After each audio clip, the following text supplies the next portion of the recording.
તો જય માતાજી મિત્રો, આપણે આજે આવ્યા છીએ જુનાગઢ ઉપરકોટની અંદર આવેલી છે અડીકડી વાવ। આ વાવને એવું કહેવામાં આવે છે કે અહીંયા શ્રવણનો જન્મ થયો હતો।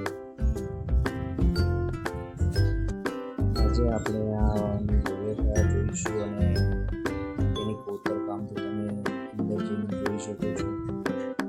જેમ જેમ આગળ વધતા જઈશું એમ નજારો કંઈક અલગ હશે। તો મિત્રો વિડીયોમાં બન્યા રહેજો। આપણે આગળ વધુ જોતા રહીશું।